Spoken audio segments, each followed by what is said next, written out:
Donc je termine l'implémentation de la résolution du problème de voyageur de commerce avec l'algorithme génétique. Donc j'ai lancé mon navigateur Anaconda. Je vais utiliser le notebook ou bien l'éditeur de texte Jupyter parce que je l'utilise fréquemment, mais on pouvait toujours utiliser Spyder par exemple. Donc tout dépend c'est-à-dire du notebook avec lequel vous avez l'habitude de coder vos programmes. Moi j'ai lancé le Jupyter. Bien, donc je vais créer un nouveau fichier Python avec Python 3. Très bien. Donc pour un début, je vois que j'ai besoin, comme librairie, j'ai besoin de NumPy, c'est sûr et certain, pour avoir les fonctions de calcul. J'aurai aussi besoin de la librairie matplotlib.pyplot pour dessiner, c'est-à-dire pour illustrer les points qui sont les villes et puis le chemin qui est, c'est-à-dire pris par le voyageur de commerce. Donc je vais importer, donc comme je vous ai toujours dit, on doit importer que les librairies dont on aura besoin. C'est pas la peine d'importer des librairies qu'on n'utilise pas. Ça va charger le processeur et la RAM pour rien, c'est-à-dire de façon inutile. NumPy, as, NP par exemple, je vais prendre ces raccourcis là. La même chose, je vais importer la librairie matplotlib pour dessiner mes illustrations graphiques. matplotlib.pyplot as plt. Bien, et puis je vais importer aussi le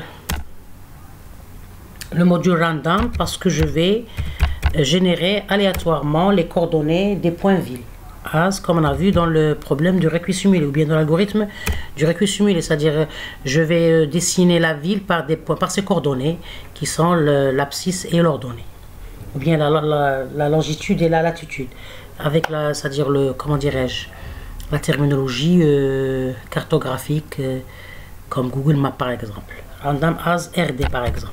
Très bien. Une fois que j'ai créé cette cellule là, je vais insérer une nouvelle cellule. Donc je vais compiler cette cellule avec Shift Entrée pour voir que tout va bien. Très bien, donc j'ai mes librairies, la compilation elle a réussi.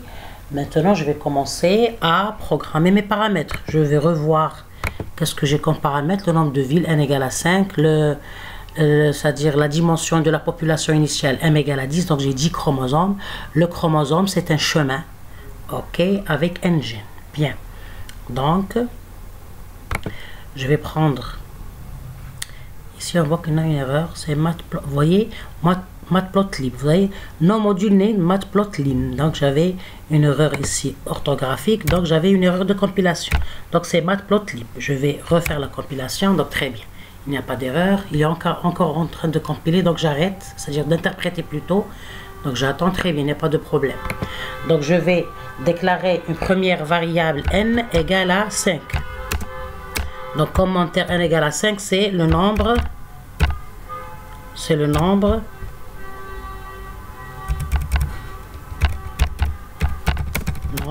de villes.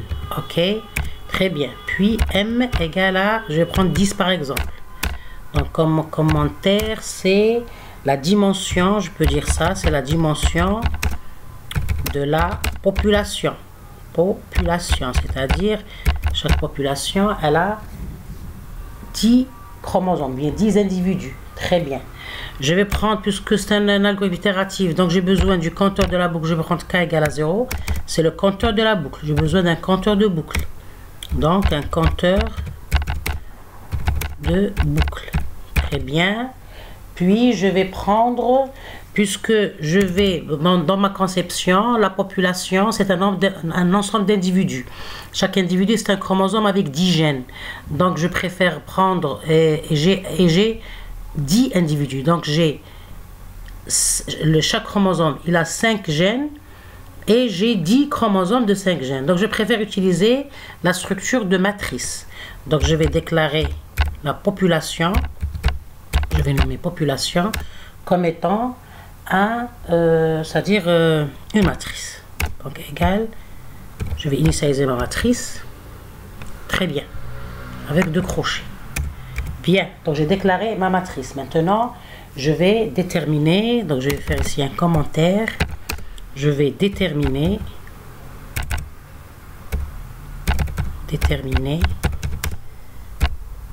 une population initiale. OK? Très bien. Donc, je vais utiliser la boucle for. Donc, je propose d'utiliser la boucle for. Pourquoi? Parce qu'il y a plusieurs façons de programmer. Ça, c'est ma façon. Je suis en train de choisir des structures de données. Je suis en train de choisir les instructions à utiliser. Mais ça n'empêche que chacun peut programmer à sa façon. Ce qui doit être meilleur, c'est d'essayer de choisir des structures de données ou bien des instructions qui vont minimiser le CPU, le temps de calcul et aussi la RAM, l'utilisation de la RAM. Donc, c'est-à-dire vos programmes vont générer, c'est-à-dire utiliser la RAM d'une façon souple et dans un temps rapide, eh bien, votre programmation elle est bien. C'est pour ça qu'il y a plusieurs façons de programmer, plusieurs façons de structurer vos données et vos traitements.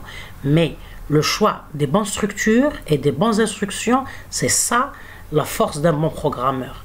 C'est pour pouvoir minimiser la complexité spatiale et temporaire. Très bien. Bien temporelle. Très bien. Temporelle plutôt. Bien. Donc, ça, c'est ma proposition, mais on peut toujours changer. Donc, je vais utiliser un for, je vais utiliser 2 compteurs, le compteur I et J. I pour les lignes et J pour les colonnes. Bien. For I in range. OK. In range 0, virgule. Donc, la ligne, j'ai combien de lignes? J'ai M chromosomes. Donc, de M, et je vais... c'est-à-dire itérer avec en ajoutant 1. Très bien. Maintenant, je vais prendre une deuxième boucle imbriquée. For J in range, toujours de l'indice 0 vers N, parce que j'ai N gènes. Toujours j'itère avec 1. OK. Bien sûr, ici, je dois faire un 2 points. Erreur syntaxique. La même chose pour la deuxième boucle. Bien. Donc, qu'est-ce que je vais faire?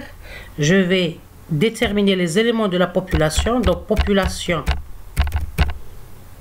qui a comme indice I, J, égale un random. Donc, je vais utiliser RD, le raccourci RD, bien l'abréviation RD, round it, round int. Pourquoi int? Parce que les numéros de ville sont integers.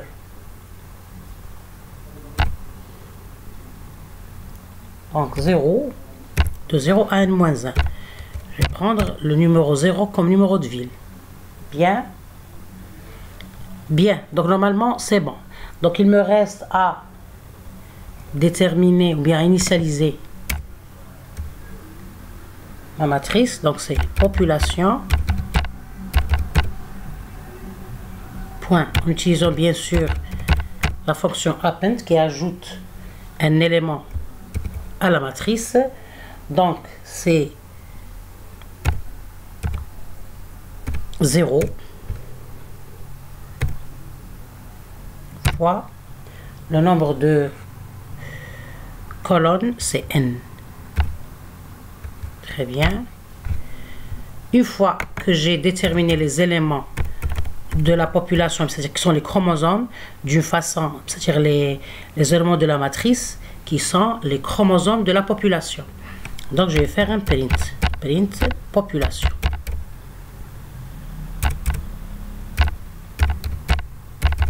Très bien. Donc je pense que c'est bon, il n'y a pas d'erreur, j'espère. Bien, donc je vais faire un shift entrée. Je vais... Donc ici on voit qu'il y a une erreur quelque module random has not attribute round int. Round, c'est un D, très bien. Erreur de saisie. Shift entrée, très bien. Donc vous voyez qu'il m'a généré 10 chromosomes. Chaque chromosome, il a 1, 2, 3, 4, 5. C'est-à-dire, vous voyez, c'est-à-dire ici c'est une matrice. Vous voyez qu'il y a 2 crochets aux extrémités, les 2 crochets qui montrent la matrice. Et les crochets intérieurs, c'est la ligne de chaque matrice. Donc on a combien de lignes? 1, 2, 3,